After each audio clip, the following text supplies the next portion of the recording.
On the eve of the United Nations Leaders' Week in New York, the difference in direction of the Trump-led United States and New Zealand under Jacinda Ardern is starkly obvious. Ms Ardern today rejected Donald Trump's plan to escalate the war on drugs, while also restating New Zealand's support for the Iran nuclear deal, which Mr Trump has pulled out of.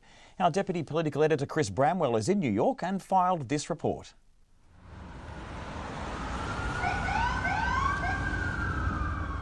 The US President jetted into New York this afternoon with a massive motorcade belting through midtown Manhattan. His big event today hosting a group of countries which have agreed to sign up to the US's document called the Global Call to Action on the World Drug Problem. But Jacinda Ardern won't be there. Why? Because New Zealand is not signing up to it. No, it's not our intention to, and there are a number of other countries who haven't either. So why not? There's a particular opioid focus. We obviously have an agenda that is focused on addressing issues around drug use. We have a number of challenges that are quite specific to New Zealand and the particular drugs that are present, but also on taking a health approach. We want to do what works. Ms Ardern also continues to back the Iran nuclear deal, which Donald Trump has pulled out of. Ms Ardern saying it's an example of a multi-country approach that works. She was asked whether Mr Trump was the threat to the international rules-based system that she's pushing back against with all her promotion of multilateral systems. I wouldn't rule out in any particular country. There are a number of areas where we've seen multilateral institutions challenged. Our message as a country, as New Zealand, is that those institutions are really important to us, particularly to countries like ours. Outside the United Nations, the city's in lockdown, with thousands of police on the streets ahead of the UN General Assembly getting underway tomorrow.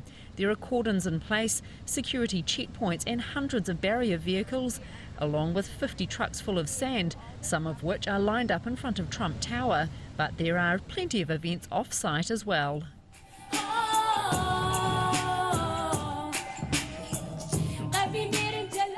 The 9th Annual Social Goods Summit in uptown Manhattan's focused on using technology to make the world a better place. As he introduced Ms Ardern, the opening speaker, Henry Timms from Cultural Centre 92Y, made a veiled dig at Donald Trump's own use of social media. At a time when we were promised that this would be a time of much more empowerment, actually what we see increasingly around the world is a pivot towards a more authoritarian state. We see strong men re-emerging, often supercharged by some of the very technology that we thought would liberate us. Ms Ardern's speech focused on children, better conditions for families and empowering women, messages that went down well with the rapturous crowd. We might only be 4.5 million people, but we were the first country in the world to give women the right to vote 125 years ago.